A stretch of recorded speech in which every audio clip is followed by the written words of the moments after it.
Welcome everybody to Drunk Dudes in a Gun Room. This show is brought to you by Operation Encore. Operation Encore is a 501c nonprofit that helps veterans transition over to the music industry. If you would like, go to www.operationencore.org and check them out today. They even got a little donate button. You can slap it and give them a hand and help these veterans out. The show is also brought to you by Gun Room Radio. You are not alone.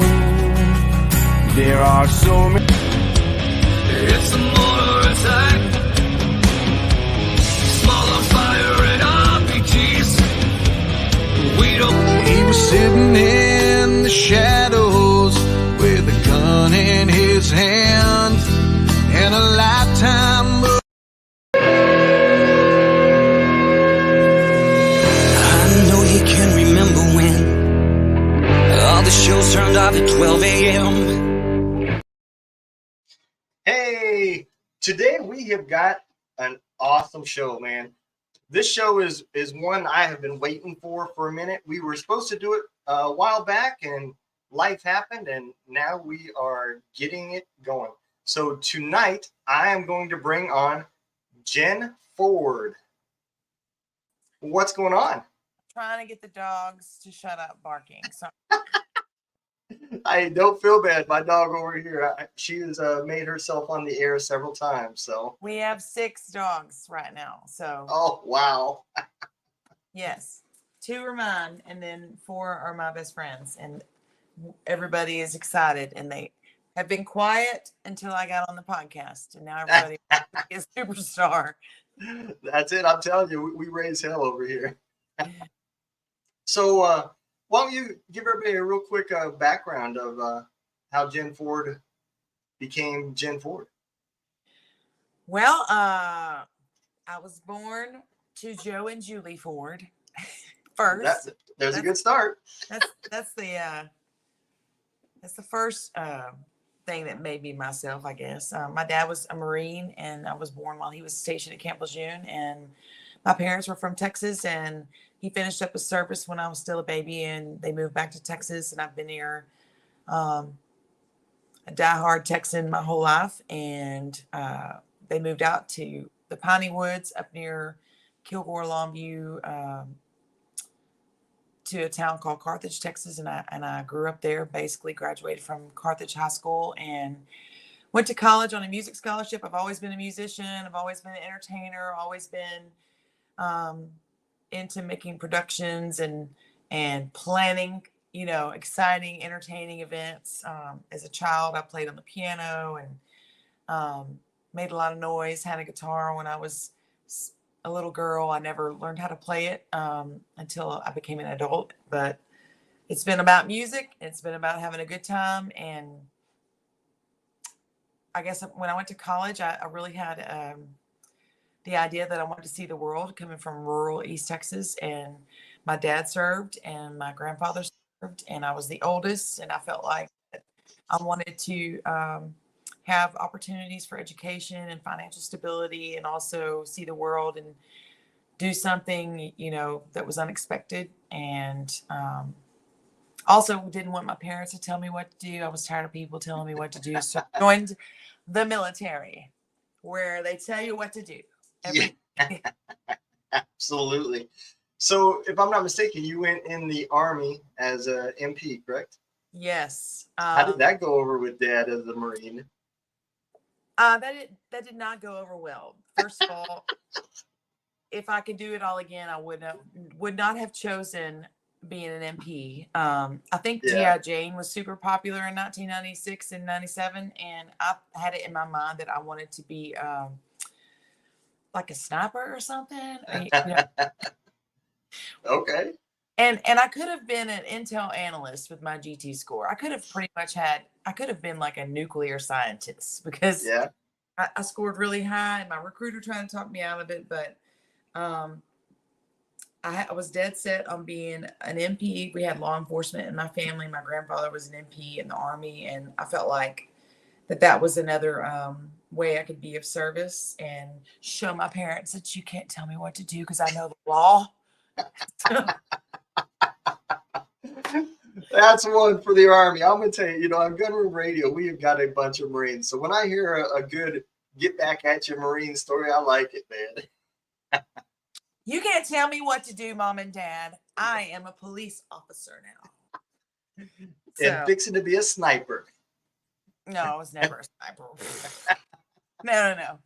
Well, you could, if you got stationed at Fort Bliss, when I was at Fort Bliss, you could have definitely been a sniper because I think there was more shooting going on at Fort Bliss than there was overseas. So do they let females be snipers these days? I don't know.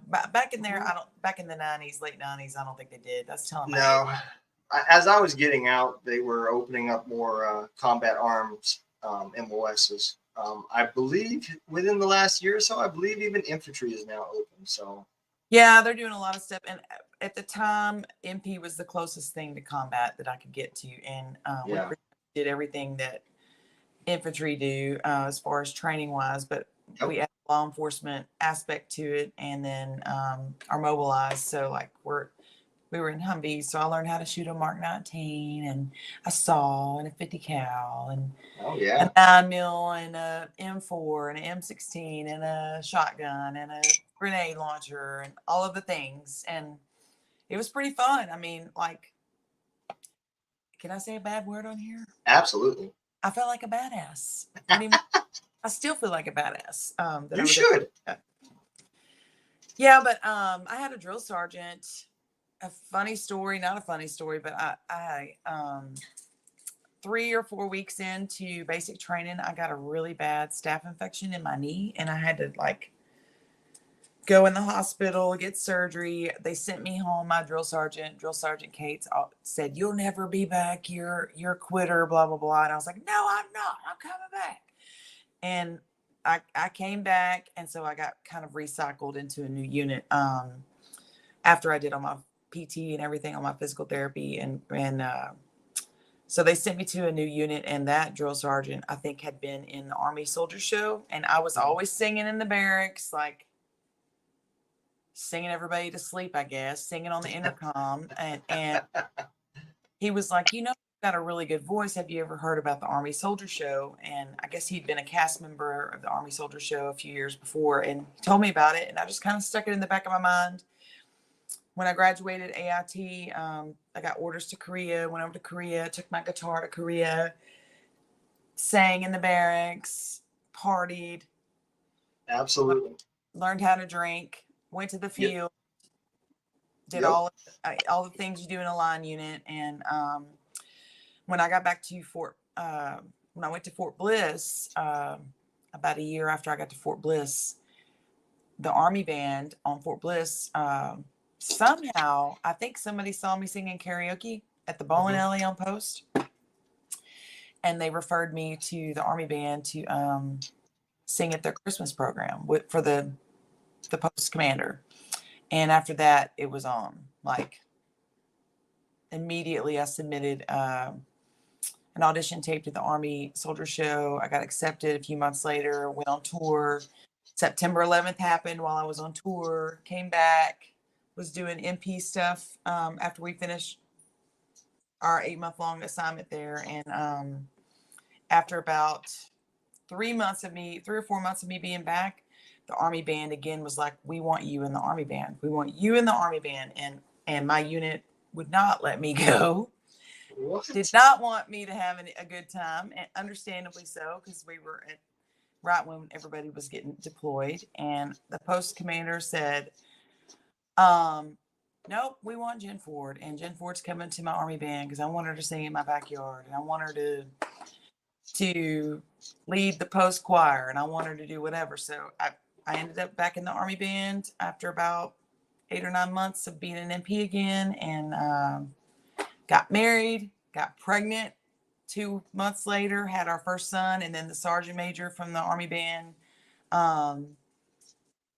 said, "Well, you're stop loss. You can't get out of the military, but here's a cool idea. Why don't you re-enlist for Europe, and I will get you a direct assignment to the USERA band, of course, and you can spend some time over there. So I had like a 3-month-old son at the time, and I was like, you know, Yeah. yes, I will re-enlist Yep.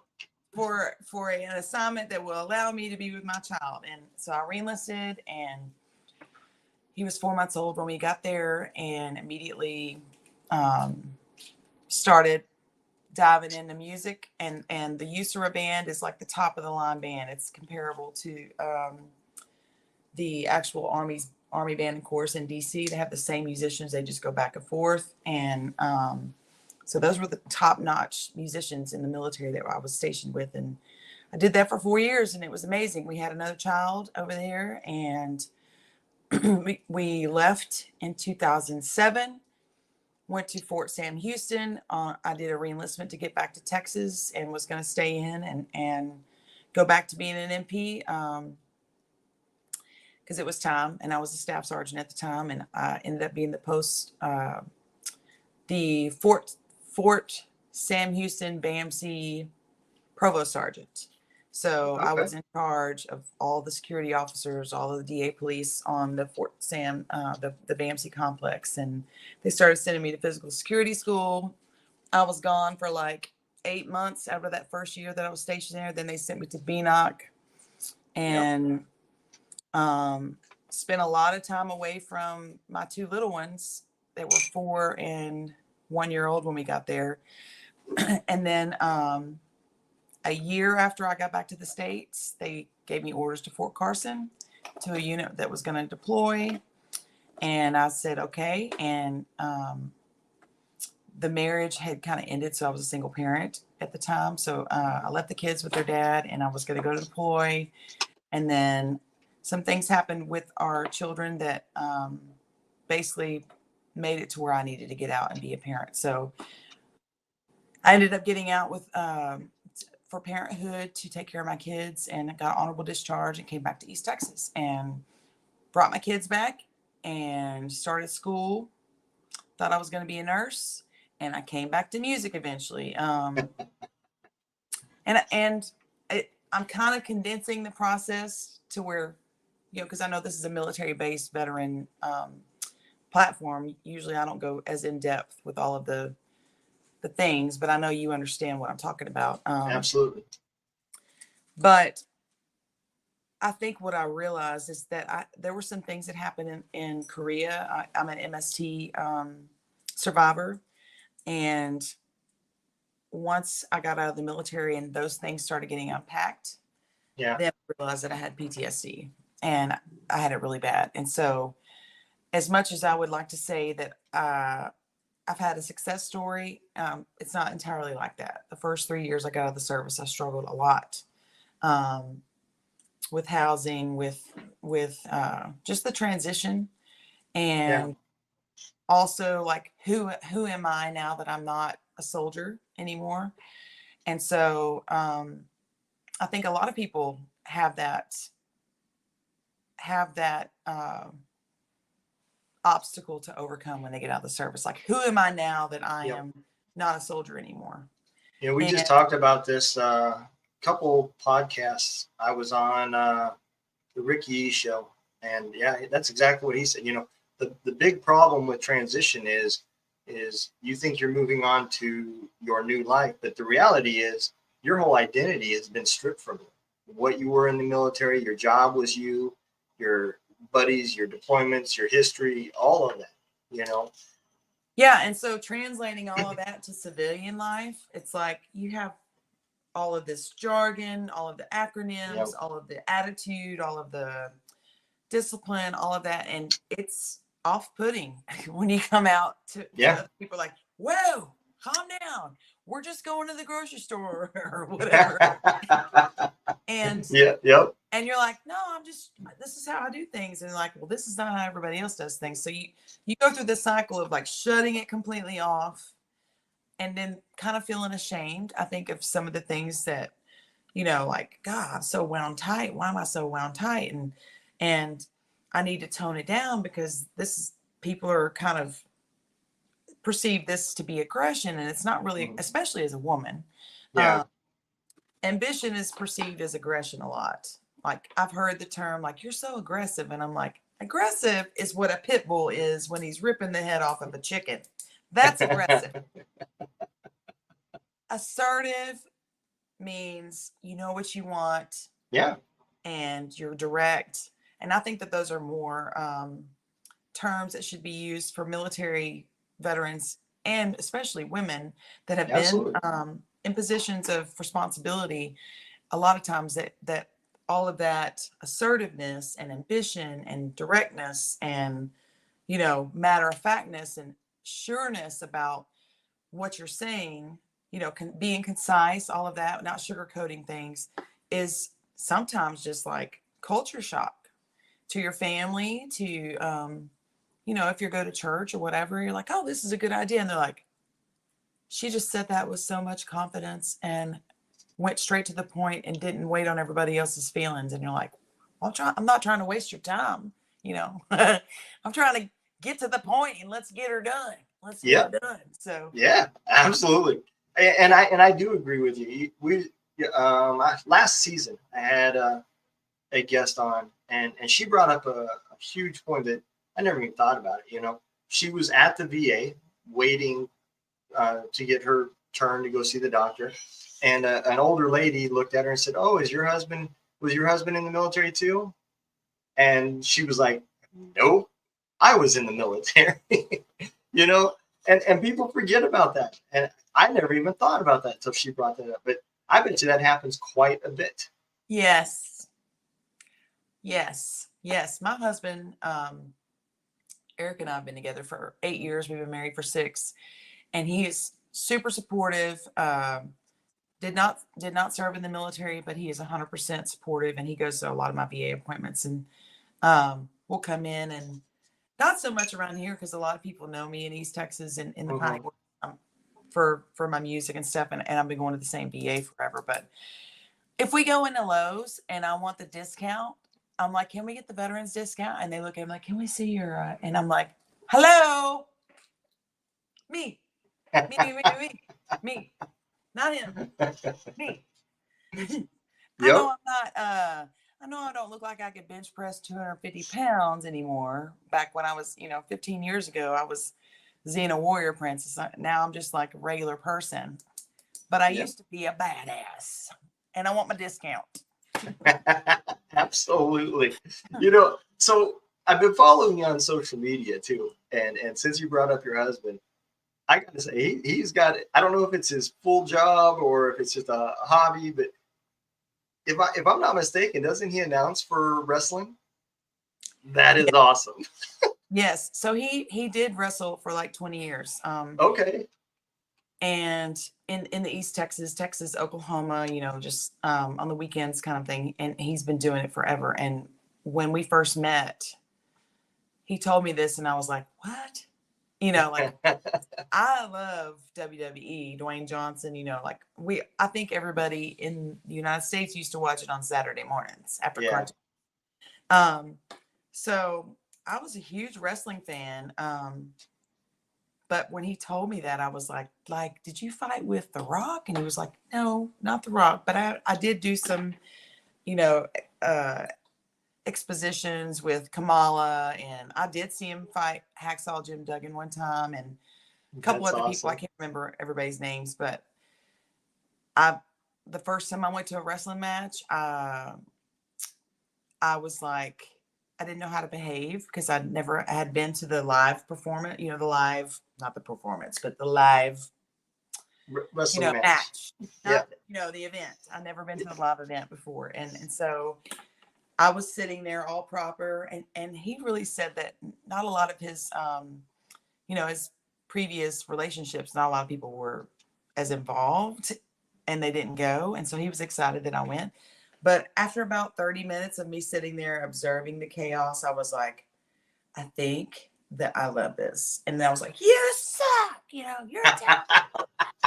So it only took like 30 minutes of me like, what kind of environment is this? How should I behave? And so after that, you became assertive.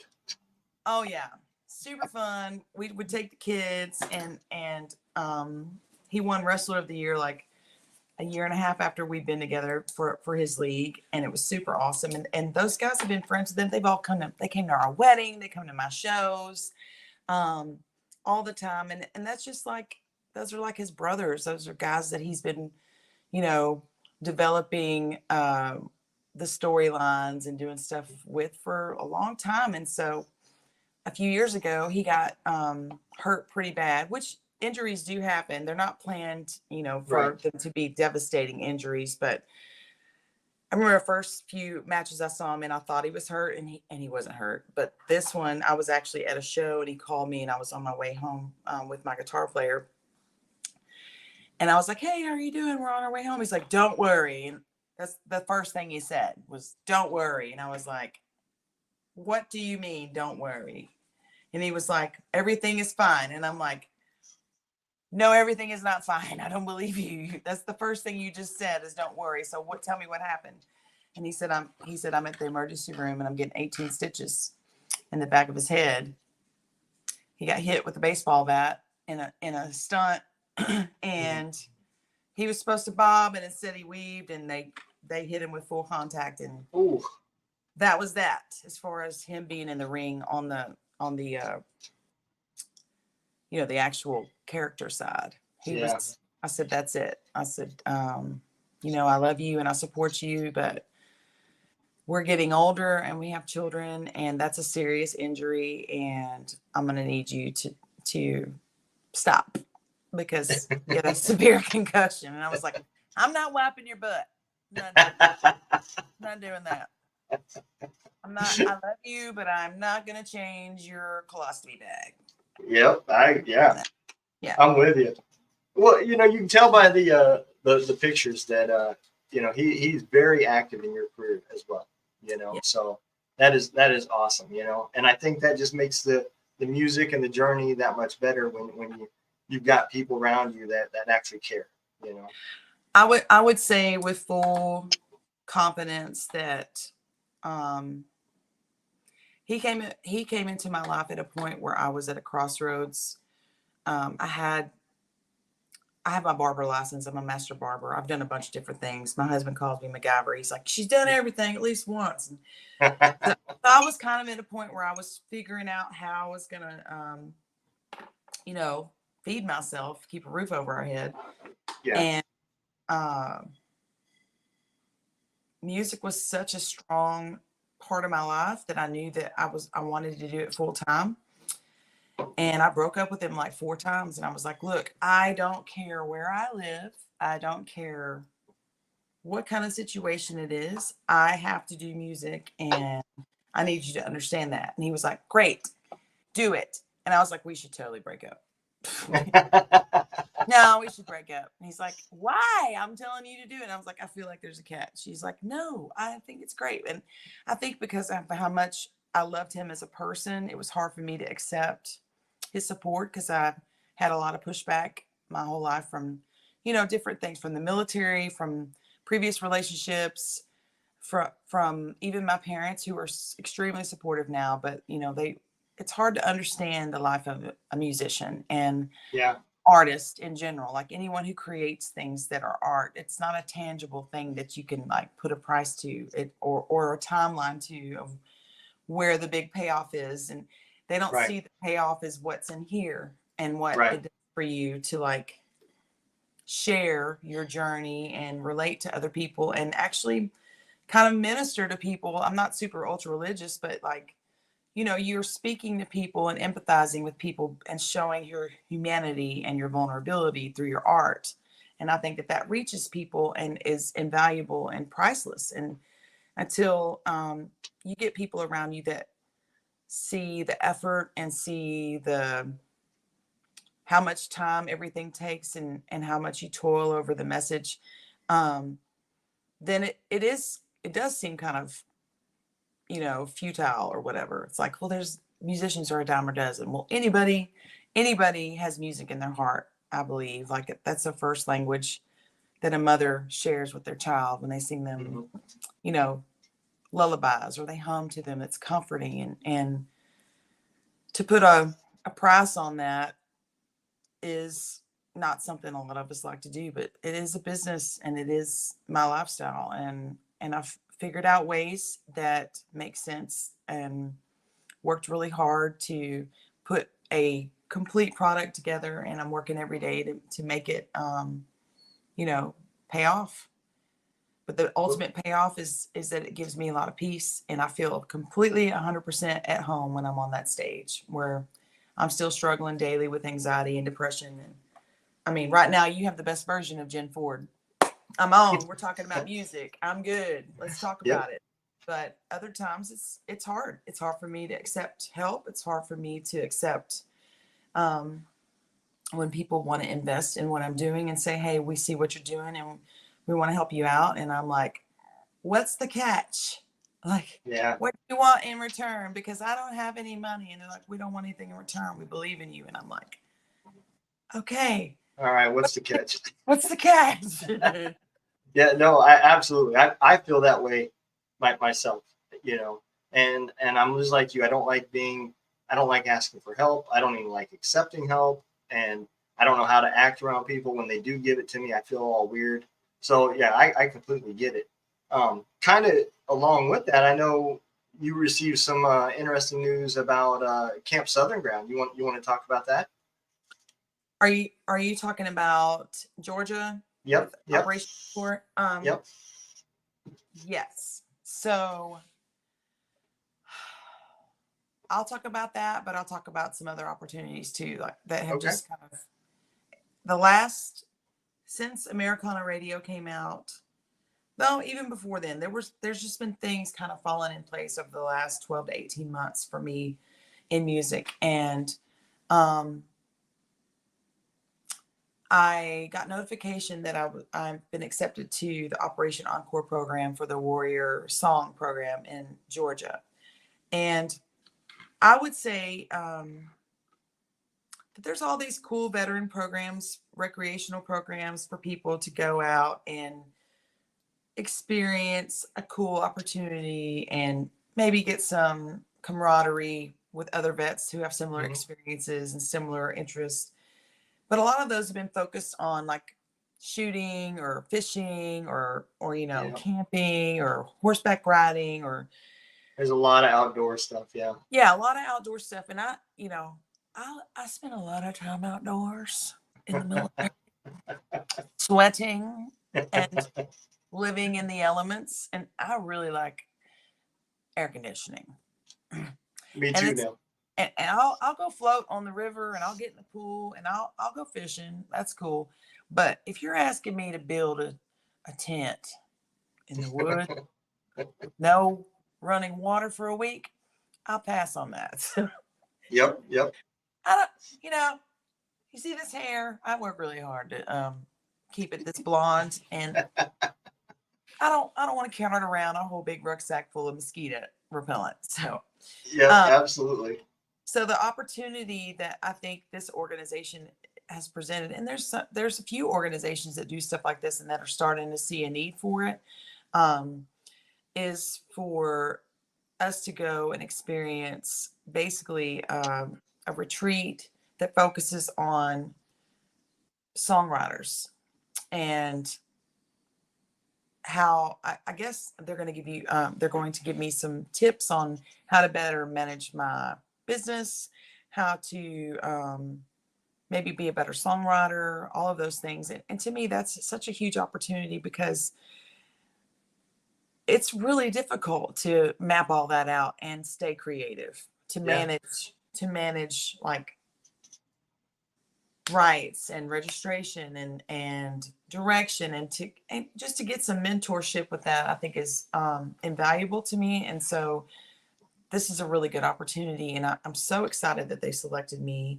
There's several veteran artists out there that they could choose from, but I like to think that the product that I've been putting out for the last 5 or 6 years has been consistently going in a positive direction and shows that I want to make an impact. And that is the biggest thing that I want to do, is to leave a mark that my family can be proud of and that my husband can be proud of. My children can see the greater purpose that I have in like pursuing my passion as my purpose. So they know that not everything's about money and not everything's Yeah. about accomplishments in a materialistic way. Like, you need to know that you're giving back to the community and that you're okay with yourself. And so Yeah. I feel like that's kind of some recognition for that consistency and being honest as a person with who I am in my community. And, you know, I'm just a human being doing the best I can. And so that opportunity came up. Another opportunity to go to Americana Fest and to the Americana Music Awards at the Ryman has That's happened. awesome. Yes. And Congratulations. That is awesome. I'm excited. I don't know anyone in the Americana Music Association. I joined last year. I've been a member of the Texas Country Music Association for the last 7 years. I helped them put on their first award show. Here's Eric. You want to say hi? He was talking about you earlier. Hey, how's it going? Wow, hey, cool. He scoping you out. Oh, Yeah. Yeah. Awesome. We was talking about wrestling. Yeah, we were talking about wrestling. Talking about old wrestling. Yes. All right, get out of the frame. I was like, enough about you. Enough about you. Either in or out. I'm In or I'm out. trying to buy shoes. Sorry, I needed my car. Yeah. It's payday. I told him to go buy a new pair of shoes. Okay. Yeah, because the other ones were funky. He's like, "Can I have a new pair of shoes?" Yes. Yes, you may. But yeah, just opportunities like that are coming up. Opportunities locally, nationally. I got to meet Rodney Douglas Norman. He's a famous comedian on social media, and he's actually on tour right now. And he's a former Marine. He and I'm is busy as hell. Yes, he's so nice and so gracious. He and his whole camp are very nice and gracious. It was just awesome to get to sit down with him and have a meal with him and talk about like his career in entertainment and basically compare notes and like, when did it happen? And he was like, I was doing it for years. And so that's just encouraging to know that like eventually something's going to hit, I think, with consistency and his message is awesome too, just in general. Like, don't take things too seriously.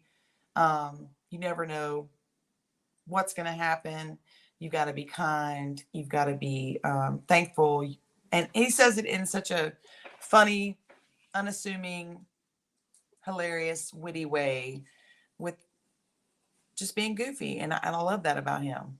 He's just living his best life and being his best self and without apology. And I think that's something that everybody needs to get on board with. Is like, just be kind and do you, and life is short.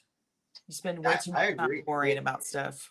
I think that's one thing I just said this yesterday, that's one thing I love about the Gunroom Radio that we created, because all the songs and all the artists that's on there, I don't care which one you pick, it doesn't matter. They're singing about life experiences, and they all have that same goal. They want people to hear their music before they get paid. They don't care about the money. You don't know how many, when I was first setting this up, and I was only licensed with BMI, and I would come across artists and they would be like, yeah, man, play my music. I want you to. And I'm like, I can't, and it was frustrating. And now we're licensed with both, so we don't have that issue as much. But yeah, all they wanted was their music out there. They just wanted people to hear it, So I think it's awesome that you are doing it legitimately the right way with being licensed.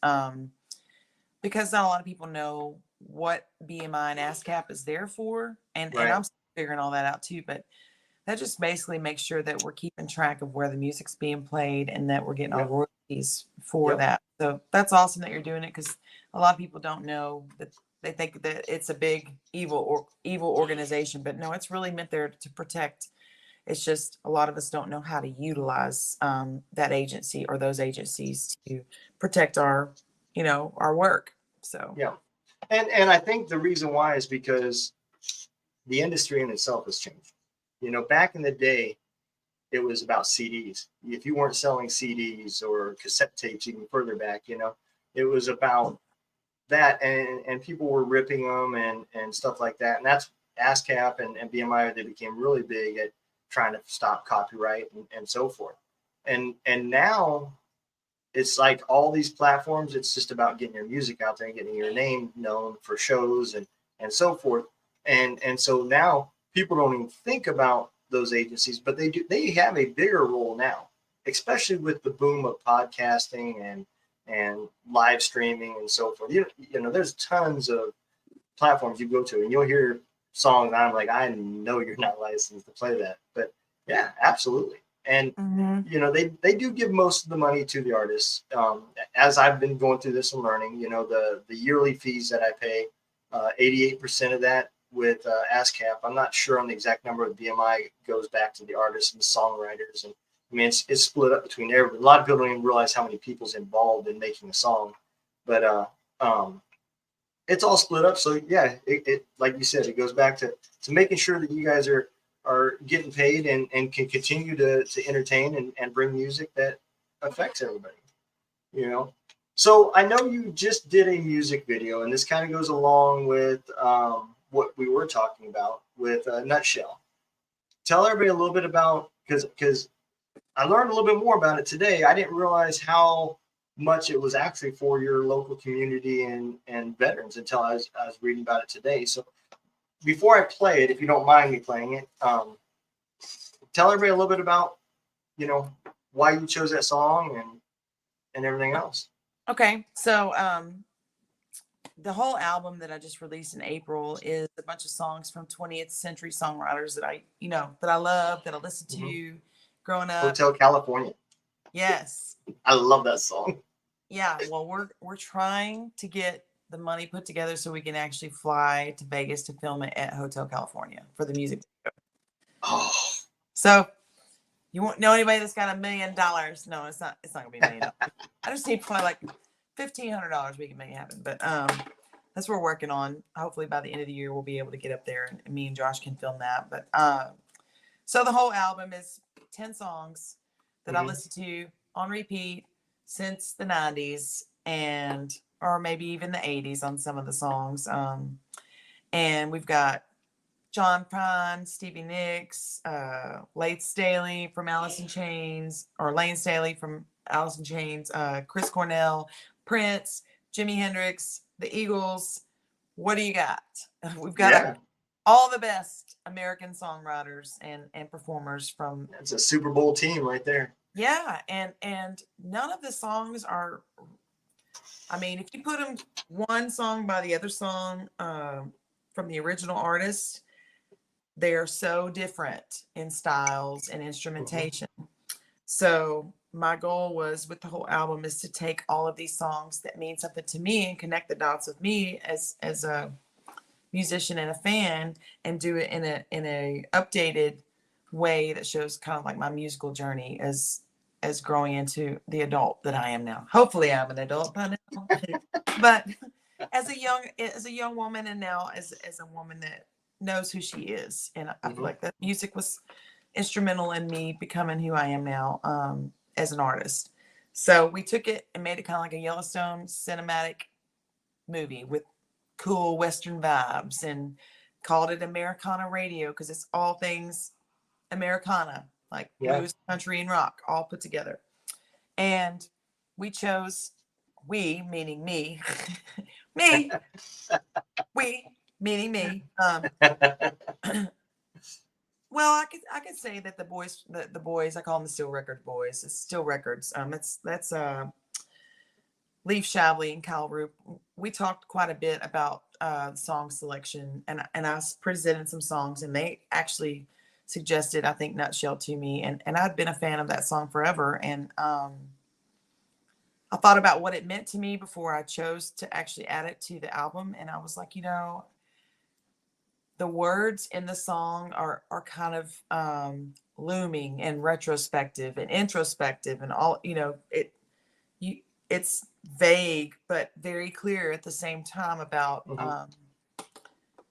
how a lot of people feel when they're in a position of uncertainty. It's like nothing makes sense. You feel isolated. You feel kind of like you don't know where you're going, and it's kind of like a cry for some relief from whatever. And I decided to relate it to how I felt when I got out of the military, and not having a community and not knowing who I was as a person. Am I a soldier? Who am I as a person? Yeah. And I'm all of these things now. I was a soldier, I'm a veteran, and I'm a musician, and those things have been married up together. But I think what's important, what I feel like is very important for veterans who have made the transition and are confident in who they are and are working in their communities, is to look back at the new folks that are getting out and be able to say, hey man, we're over here on the other side. We've already been through it. Let me help you. Let me tell you who to connect with. Let me help you find a job. Let me tell you what worked for me. How about you come on over and let's have dinner or whatever. And I think that is super important for us to have a community after we finish our service. Yeah. Because there's such a tight bond when you're in the military with your unit. It's instant trust in the guys and the gals that are serving with you, because you have to know that you can depend on them in times of stress. And I don't think that should be forgotten when you get out. And I think a lot of us feel compelled to put that part away, but it's not healthy. We have to stick together and we have to help each other. Yep. And I think there's something to be said when someone's like, oh, I was in the Navy for 20 years. And you're like, you totally get me then. You get my directness. You understand why I'm just getting to the point, or why let's go. And it's not perceived as anything except like, this is how you do things. Get it done. Get her done. Let's get it done. Yeah. Absolutely.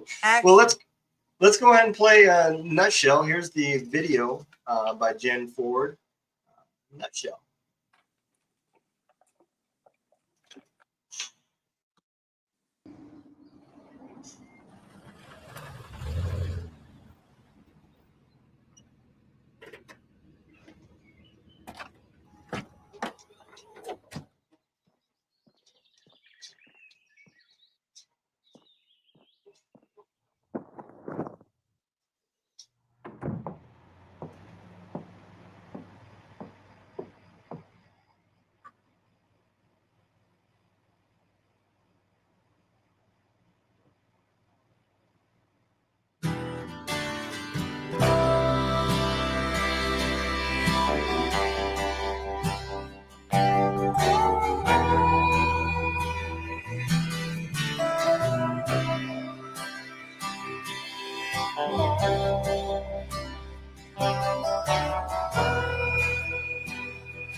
Chase misspending lives. We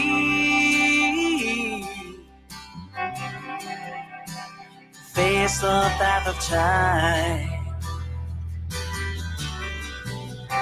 and yet I fight this battle all alone. No one to cry to, no place to call home.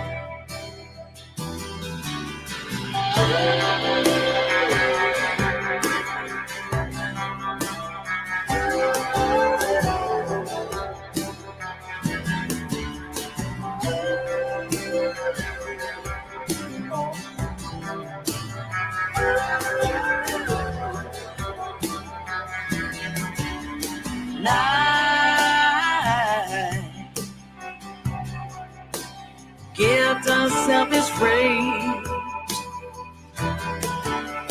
my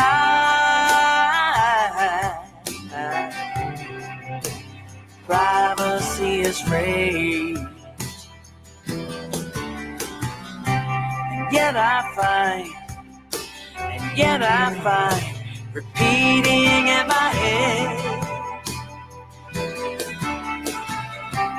if I can't be my own, I till better days.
That is, I love how you guys filmed that. The way you incorporated your local VFW, and that was awesome. Well, did you see my brother in there, Kurt Ford? That was my brother. Was that? My brother's in there. It's It funny. was he? Yeah, Kurt Ford. That's my brother. Okay. It's funny because Josh, my videographer, my filmmaker, took a picture of us, and you could see us taking a drink of the beer at the same time, just like brother and sister. Yeah. Yeah. Well, We got. I'm actually a member of that VFW now.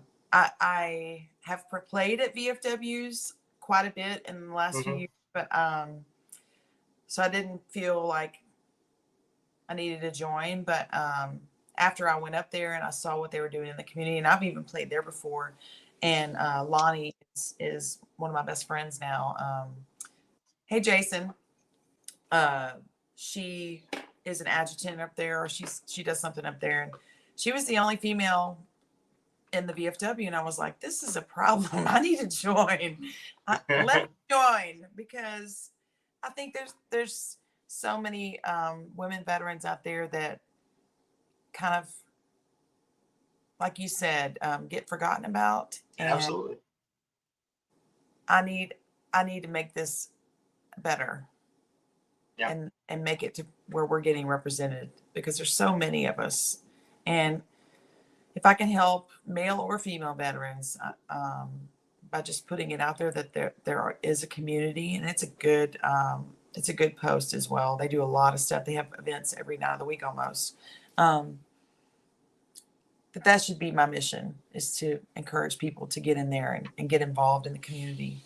And what better way to do it than do it with people who have similar experiences and past. Yeah, absolutely. And, I think anybody that watches that video, especially if you're a veteran, you're going to relate, because there was a lot of little things, the little details that I noticed, like the stack of challenge coins, man.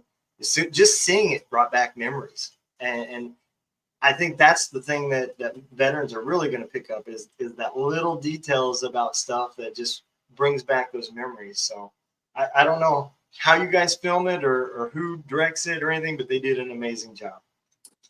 Well, that's Josh Warren from Surface Wave Media, and he and I have been talking quite a bit about how we storyboard everything. I have a bachelor's degree in multimedia production, so I have a mind for film as well, and I've done all my videos up until this project. Okay. So what I did when we talked in the beginning is I told Josh, is like, I need somebody else to be behind the camera to capture my ideas. So I'll pitch something to my record label and say this is the idea, and then I'll talk it out with my husband because he's got, you know, his entertainment mapping out scripts and stuff, and Mm-hmm. then we'll figure out a location. And Lonnie's really good. That's the female service member that was in there. She's about to retire from the Navy, but she's my best friend, and she's really good about helping me map out locations and get in the Mm-hmm. community and stuff. And she's helped me with the last couple projects. And we just work together and then try to be authentic. And it's very loosely scripted, but there is a message when we go in that we want to be clear message about my personal experience and how I think other people are experiencing things as well. So the first person I ever spoke to that did a music video was Shannon Book.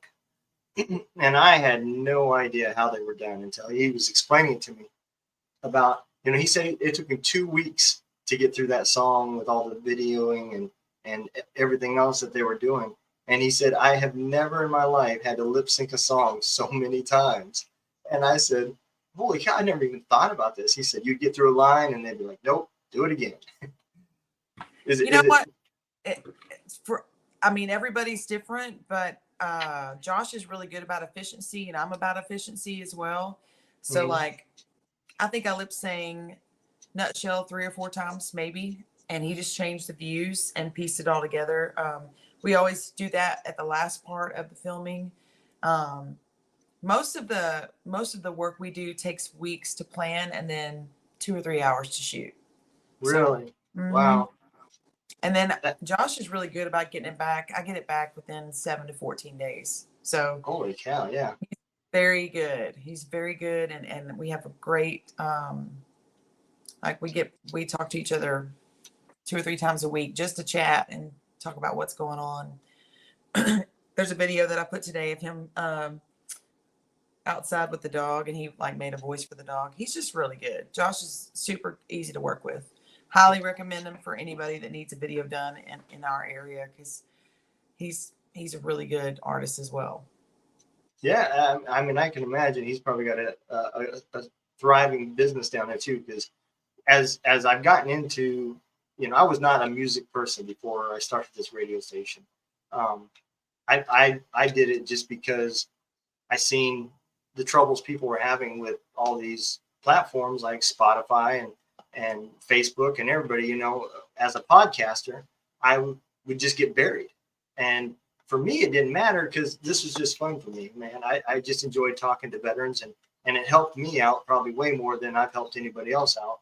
But I didn't care if there was 1 person or 10,000, you know. But when I started having artists on here, I realized, man, some of these people, this is their life. This is how they're putting food on their table, paying their bills, and you got these algorithms that are just burying them, you know. So that's where the radio station came from, was just different interviews that I had here. And since then, music has become more important to me because now I'm surrounded by all these veteran artists, and I'm relating to a lot of the music, you know, in multiple genres too, not even just country or just rock or, you know. So I feel like it's crazy. I feel like that music is for us that are vets that are putting music out. We are the war poets of our generation. Agree. Absolutely. We're telling stories, and they might not be 100% true, but there's a lot of truth in the messages that can be understood by our demographic. And I mean, so many of us, so many of folks in their 30s and 40s were a part of what happened in 2001. So we're going to be around for a long time. And I think it's important that stuff like this is happening because, you know, good or bad, like they say, once it's on the internet, it's there. You're never going to get rid of it. And, you know, this is just like you said, documenting stories. You know, you could take some of these songs and learn a lot, because there's a lot of similarities in the stories of kind of piece what really happened, regardless of what happens in history books later. You know, you'll be able to tell what happened from just the songs that are being sang. So Yeah, absolutely. I love how all of it has came together, and we're actually in the middle of turning it into a 501c. I didn't start it for a profitable business or anything. I used to own a trucking company, and I've had enough of my businesses. I don't really care to do it again. But I just felt like it was important. And again, I think it's helping me more than I'm helping anybody else. But I just thought there was a message that everybody should hear. I definitely think that, you know, it's crazy. My husband and I went out to eat the other night, and I was having a rough day. Mhm. So on stage, you get the best of Jenn Ford. You get me in my superhero outfit. Like, I have my craft together. Look how cool I am. Look how much I work. It's so easy for me to play guitar. Whatever. Yeah, Um, but that is only about 10%, 10 to yeah, 20% of the reality. And so sometimes I have rough days where I just have a hard time. And my husband and I went out to dinner a couple of nights ago. Like, I said, I don't want to cook. And he was like, great, that's fine. I don't want you to cook if you don't want to cook. I said, can we go to Texas Roadhouse? He said, absolutely. So we went to Roadhouse, and I got in there. I was hangry. You know how you're like, just yep. give me a roll. Like, I don't care. Onion blossom, whatever. Any food, macaroni, green beans, I don't care. Just give me something to eat. I don't want to. So we ended up sitting at the bar because it was packed. It was on a Wednesday or whatever, and we went in there and sat at the bar. The lady was really nice. She came in, our waitress, at the bartender or whatever. She came in and gave us something to drink, and I was like, I need to apologize in advance. I'm hangry. I've had a long day. She's like, I'm gonna get you some rolls, and like immediately she was like taking care of me. And I was talking to my husband, and another couple came and sat beside us, and I was just telling him like, man, I hope I'm not like being rude. And he was like, babe, you're not being rude. You're just hungry. And so we were having that conversation. And then a waitress, actually one of the managers from the restaurant, walked over there after we got our food. And she was, I didn't want to bother you. But I know who you are. And I was like, okay, what does You're that like, mean? yeah, I'm And like, she's what did like, I do to you? yeah. I said, I'm sorry, was I rude? And she's like, no, you weren't rude. You're Jenn Ford. I love your music. You're amazing. I just didn't want to bother you before you got your food. And I was like, thank you. She goes, I've never been to one of your shows, but I'm following you on social media and I think you're great. She gave me a big hug. And I was like, about to cry. And I was like, talking to Eric after she walked up. I said, that was so nice. I said, I don't even know what to do. I feel like crying. I said, I'm just trying to eat my food and like hide from everybody. And the lady next to Eric was like, I didn't want to say anything, but we know you're Jenn Ford. And I'm a big fan, and I was at your birthday show a couple weeks ago, and I've been following you, and I think you're great. And I was like, two people at the same time. That's awesome.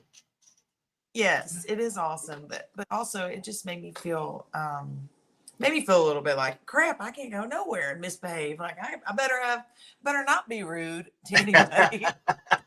But it made me think like maybe I am making an impact one person at a time. And Absolutely. maybe I am inspiring people, and that's important to me. It's not about look at me. Right. It's not about, I don't my hair is always a mess. Um I'm overweight. Like, I'm a regular person. I try to look my best on camera and all that stuff and look my best on stage, but I'm not Kim Kardashian. I'm not ever going to be Kim Kardashian. I'm a real person. I've been married 3 times. Like, I've got baggage, but I'm You still got life experiences. I got life experiences, and I want people just to know that like all you can do is just try to do better than the day before. Absolutely. Be Yeah, nice. I agree. And I think that's, for us veterans, I think that means starting by loving yourself too. You have to get to that point before you can start impacting others, because And if you don't love sometimes, yourself, yeah, sometimes sometimes loving yourself is very hard to do because you think it's selfish to love yeah, yourself. if you can't take care of yourself, you cannot take care of anyone else. Absolutely. Amen. And so Yep. the first way you can take care of yourself is to set boundaries, set goals, do the things that you really truly have a heart to do, because then you will never let yourself down. Yeah. You won't. Yeah. You're right. Yeah. And just accept, if things don't go right, just realize that that's just today. Tomorrow's going to be different. And, it took me a while to get to that point. Like I said, I did the wrong things when I first got out. I was definitely a mess and didn't even realize it.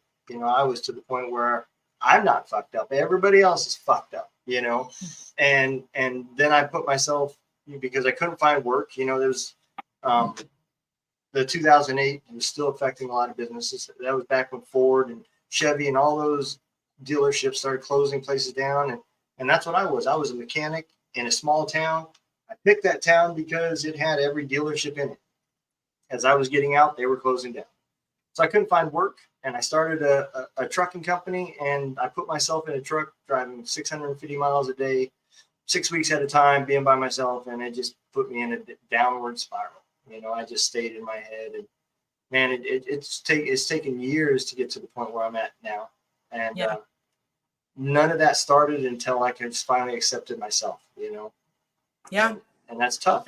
It is very tough. It's tough to admit vulnerability. It's tough because we as soldiers or sailors or Marines, we are trained to not show weakness. Yeah.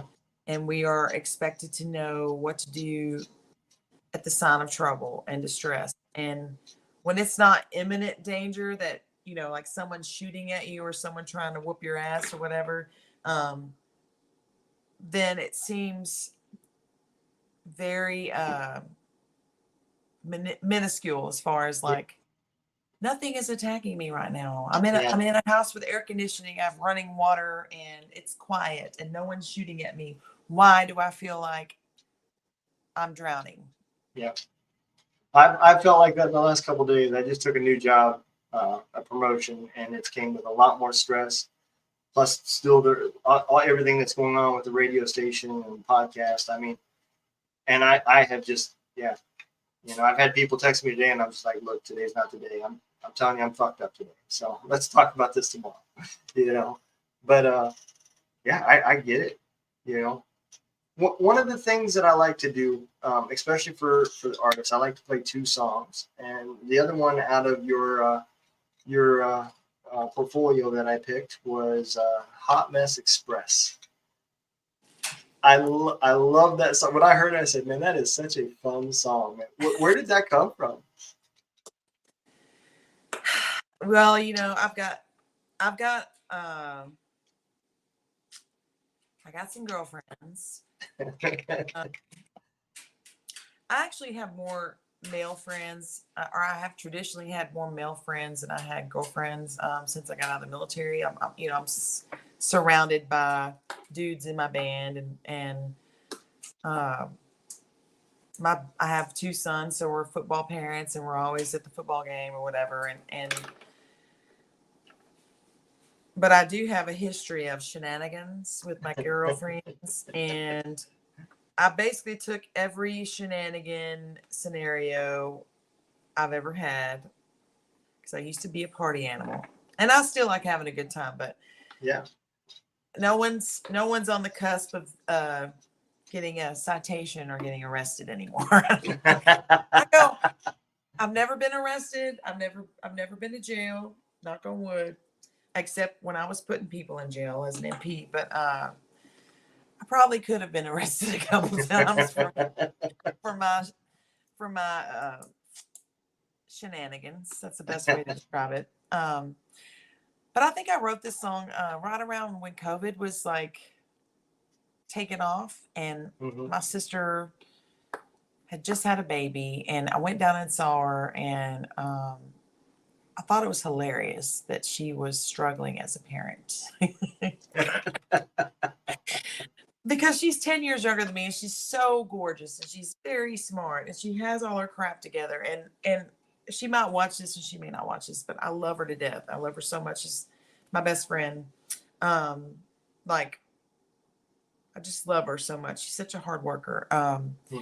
But because she was so much younger than me, when I got out and my children were small, a lot of times she'd be like, why are you doing this? That's not how you parent your child, and blah, blah, blah. And now she'll call me and ask me, like, what did you do when your son did this? Or what did you do, whatever. And it's just funny to see that that stage in her life and understanding like how precious that moment is, but also how stressful that is. And you just need to night out with your girlfriends just to go have a good time and let go and just be a girl. And so that's kind of why I wrote that song, sort of for her, because she kept calling me as a young mother and in the middle of all of the responsibilities she had. And I was like, we just need to go out. We just need to go out and let our hair down and get on the dance floor and drink a little bit and have a good time. And so that's basically it. I used Thelma and Louise reference in the song as well. And that is one of my most popular shirts that I sell at my show. And I'll be at the mall and I'll see like girls with their hair in a bun on top of their head wearing leggings, and they got the Hot Mess Express on, and I'm just and my face, like, it's actually a photo that I put on there of me singing like with my tambourine, like, you know. And so many people, we have to buy that shirt and restock that shirt every couple months because we sell out. And also, I'm starting a podcast of my own called The Hot Mess Express. Really? September, yeah. Where basically I can have anybody on the show, a musician or whatever, and it's not scripted. But I'm going to do a Hot Mess Express showcase where we actually, I host like a music showcase and have my friends on there. We talk about their music, but I already have a theme song for the show because, you know, I wrote it. So there you go. And you need to make sure you let me know when you start it, because I will definitely be a fan. I listen to podcasts every day because I have an hour and some odd minutes to one way to work and back. So that's all I listen to. So let's go ahead and play Hot Mess Express by Jenn Ford. It's super fun. It is. When I heard it, I said, we've got to play this one. Well, thank you.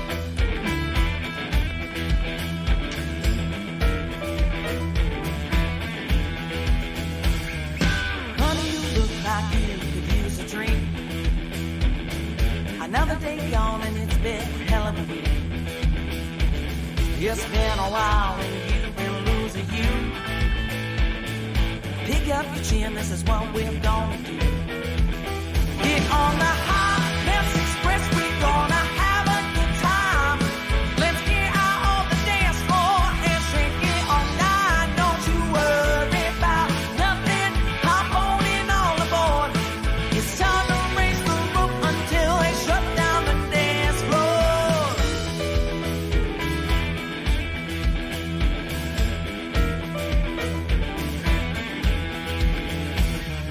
Deep skin yoga pants, put on your favorite boots. I'll take you out for a spin. Cause girlfriend, we look cute. We're gonna dance with all the cowboys and drink lots of booze. It's just the thing we need to get rid of those work and go blues. Get on the Hot Mess Express, we're gonna have a good time. Let's get out on the dance floor and shake it all night. Don't you worry about nothing, hop on in all aboard. It's time to raise the roof until they shut down the dance floor.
Yeah, you had me nervous there for a minute.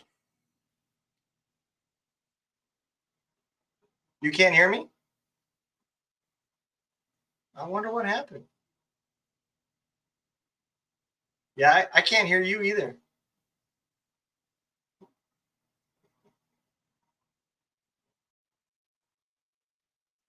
What about now?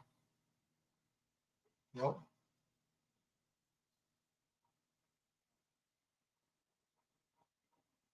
I'm not sure what happened.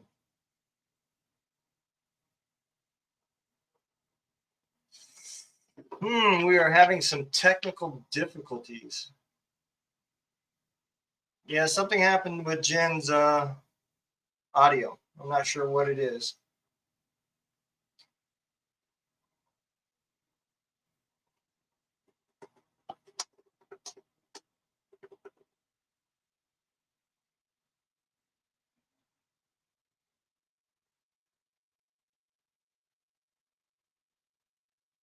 Yeah, I'm not sure what happened to it. She's having some audio issues, and I'm not sure why.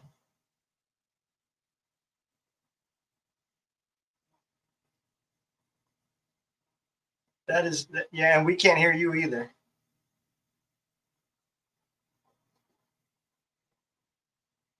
Hey, Jenn, I hate to end the show this way, but why don't we go ahead and end it, and then I'll give you a phone call. How does that sound?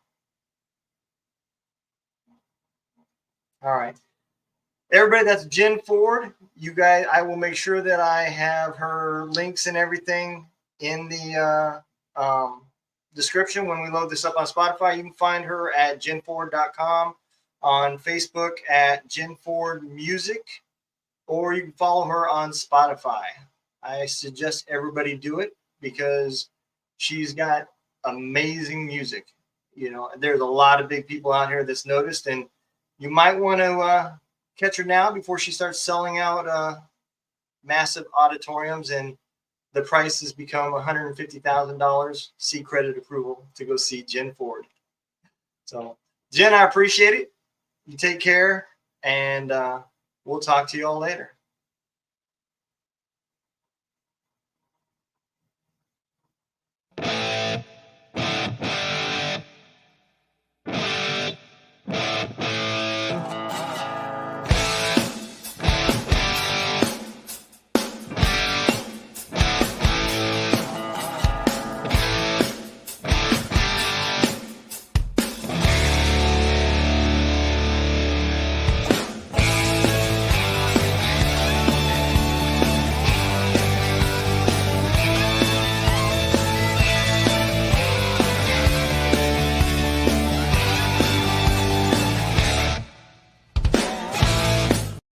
I don't know. Maybe it might just been a bandwidth issue or I something. can hear you now. Yeah.